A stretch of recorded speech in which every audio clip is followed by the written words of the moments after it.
What's up, fantasy managers? Welcome back to another episode of the First Pitch Podcast brought to you by PitcherList.com. My name is Jake Crumpler, and I'll be your host for this edition of the podcast. You can follow me on Twitter at Jake Crumpler, and you can find all of my work at CrumplerBaseball.com. Let's dive into everything baseball related from Wednesday, May 21st.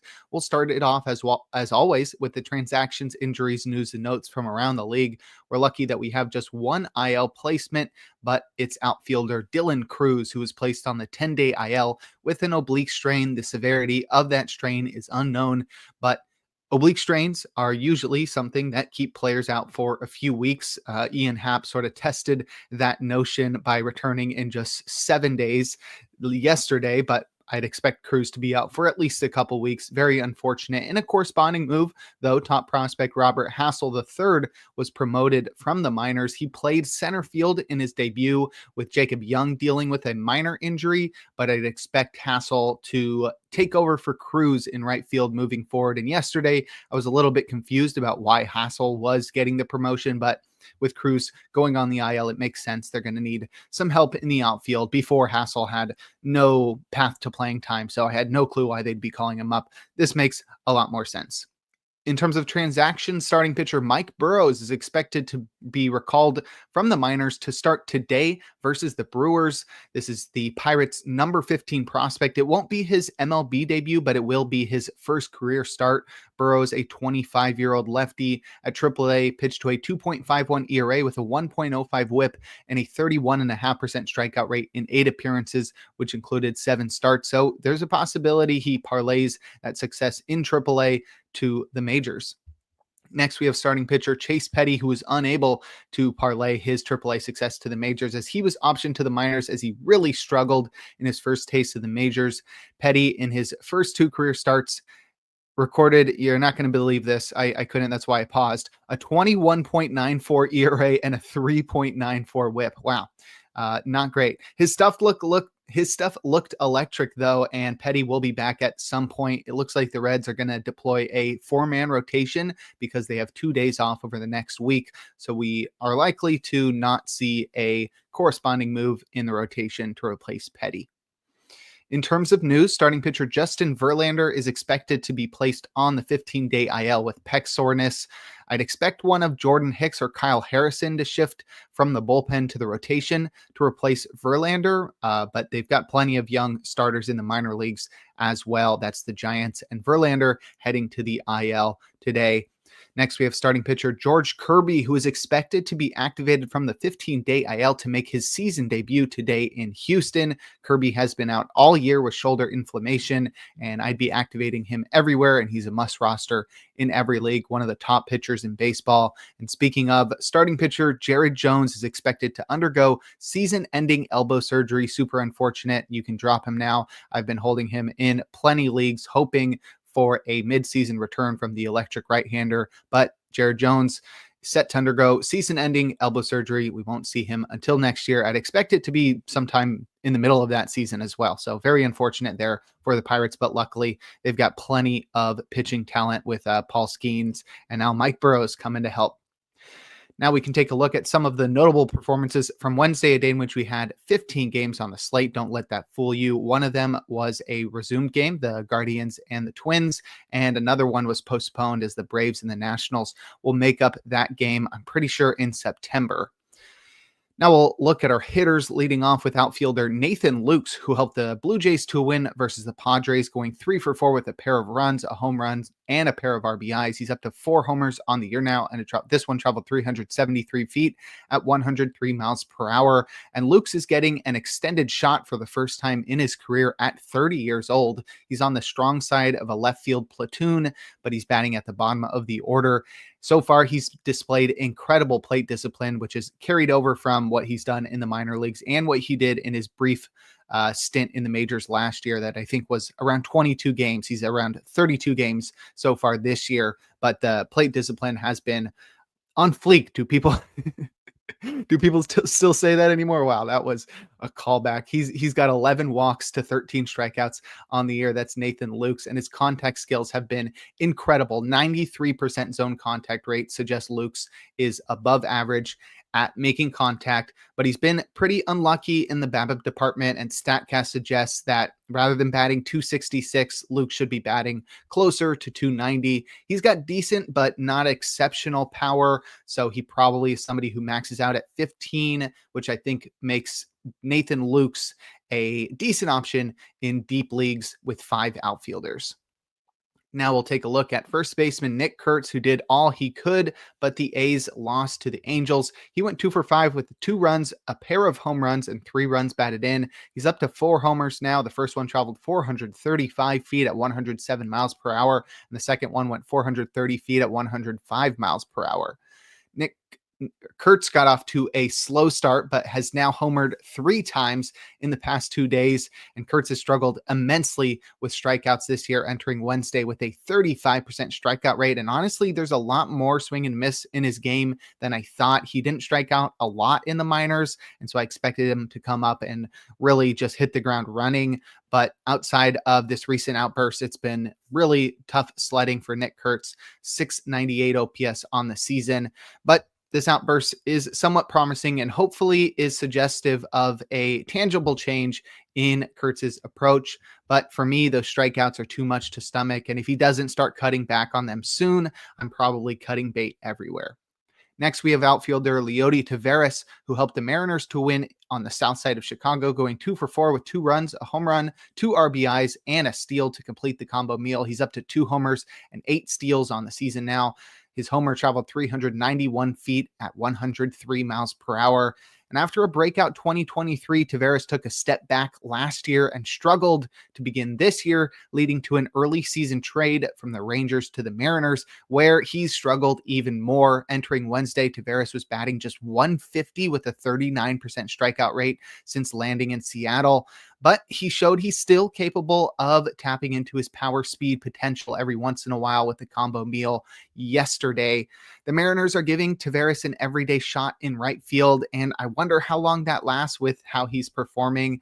The former top prospect is still just 26 and has proven capable of fantasy relevancy and elite defense in the past. So I think I'm just going to sit back and wait and see if this outing was the start of something new, or if ultimately the strikeouts are too much for Taveras to overcome.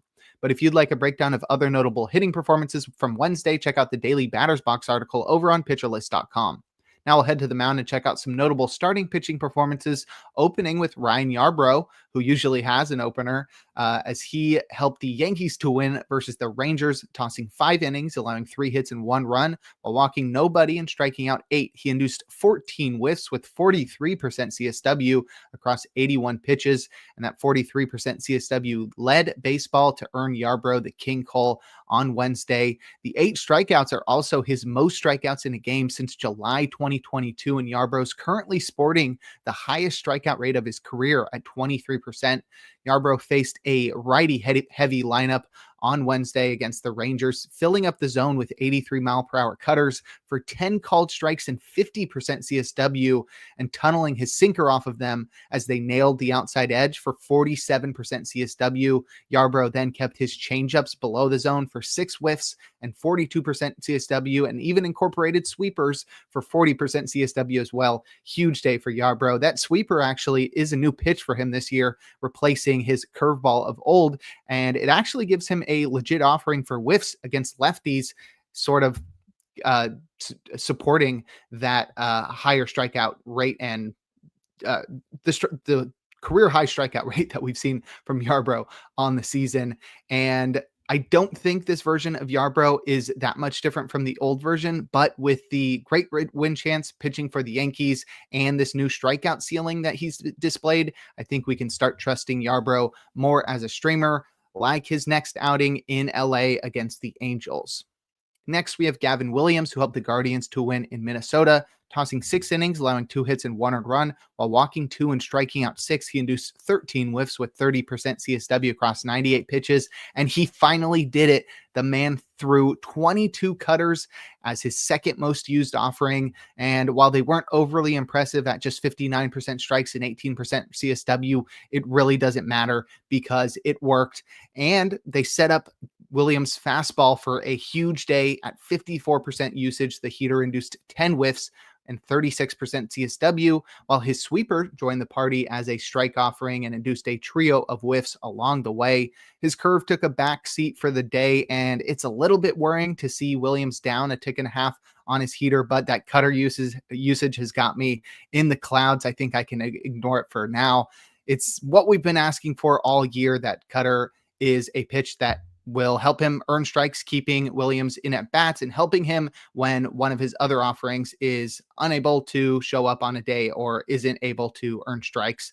Unfortunately, we're probably not going to want to test Williams out against the Dodgers next. I think a smart fantasy manager would bench him there and hope to see that cutter show up again.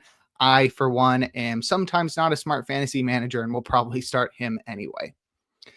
Lastly, we've got Kevin Gausman, who helped the Blue Jays to win versus the Padres, tossing 7 shutout innings, allowing just 3 hits. He walked nobody while striking out 9, inducing 19 whiffs with 34% CSW across 92 pitches. I'm sure everyone's asking the question that I am, is Gausman back?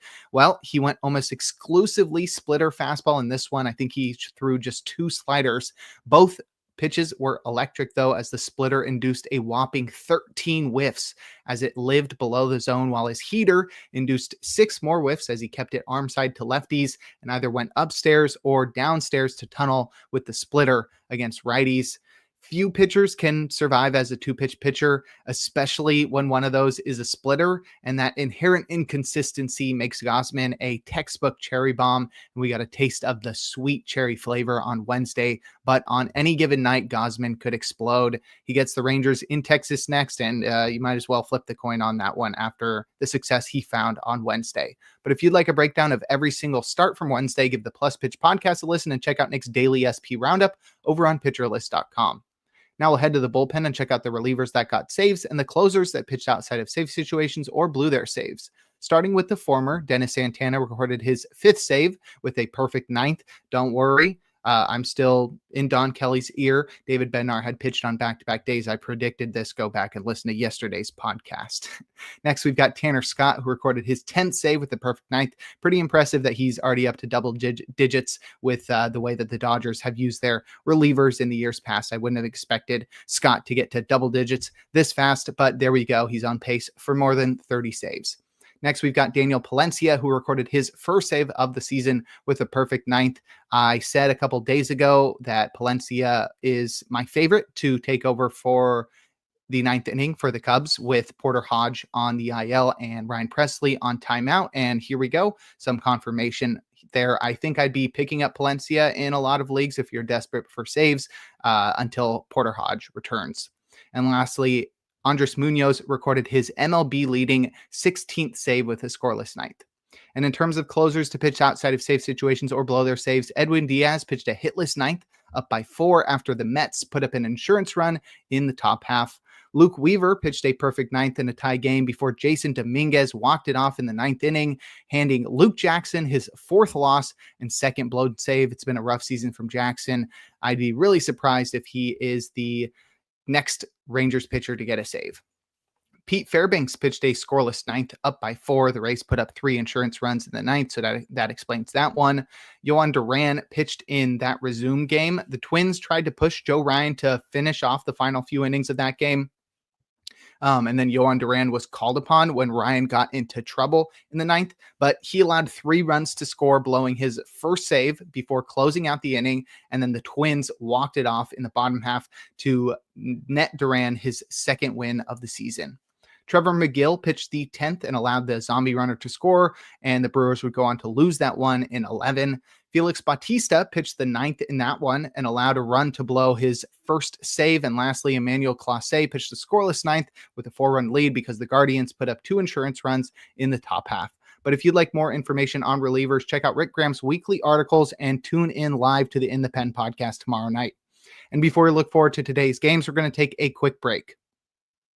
Now, look forward to Thursday, May 22nd, a day in which we'll have just 9 games on the slate. My matchup of the day is Chris Sale versus Mackenzie Gore, two southpaws with the ability to rack up a boatload of strikeouts. It should be a blast to watch. In terms of probable starters, we've got 5 guys in the auto starts tier, including both Sale and Gore. We've also got Carlos Rodon versus the Rangers, Jack Flaherty versus the Guardians, and Nathan Eovaldi in New York against the Yankees. Our probably starts tier has 3 guys, and that's where we'll find Lucas Giolito versus the Orioles, our streamer of the day. I am going with this one as well. I'm backing up Nick on this one. I've been rostering Giolito in my home league. It's been back and forth, snip snap with Giolito, blow-ups or impressive performances. I think I'm going to take the chance. The Orioles lineup has not been scary this year. That team is not good so far early in 2025, and Giolito is somebody who relies heavily on a changeup, and we've seen the Orioles load their lineup with lefties against right-handed starters, and I think Giolito should be able to survive there. I'd also keep an eye out for Lance McCullers Jr. He is taking on the Mariners in Houston. This one is in the do not start tier, so really only do this one if you're desperate. I only chose him because I feel like he's got a high ceiling if everything goes right. In terms of hitter suggestions, I'd look at Brewers and Pirates hitters in PNC Park. We don't know who the Brewers pitcher is going to be, so that's already a plus for Pirates hitters, and the Pirates will send out Mike Burrows in his first career start, and I think the Brewers should be able to take advantage of that one. I'd also look at Phillies and Rockies hitters in Coors Field. Pretty self-explanatory. We'll see Ranger Suarez take on German Marquez in that one. And lastly, I'd look at Braves hitters versus Trevor Williams. I said this yesterday, but that game got rained out. So I'll be targeting Braves hitters again against Trevor Williams and his 5.91 ERA. And now we'll close things out with our relievers to watch. Felix Bautista has pitched on back-to-back days, so I'd expect Yennier Cano to get a save opportunity on Thursday. Luke Weaver has pitched on back-to-back days, so Devin Williams should be the Yankees closer on Thursday. And lastly, Trevor McGill has pitched in 3 of the past 4 days, so maybe Abner Uribe gets a save op for the Brewers on Thursday. But that'll do it for today's episode of the First Pitch Podcast. Make sure to head on over to pitcherlist.com to check out all of the great articles and features we have on the site. Sign up for PL Plus or PL Pro to gain access to the Discord and to support the Pitcher List staff. You can follow me on Twitter at Jake Crumpler. Tune in live on YouTube tomorrow and every day for a new installment of the podcast. Trevor Hooth will be with you tomorrow and throughout the weekend. And make sure to enjoy the day as we are blessed with another day of baseball.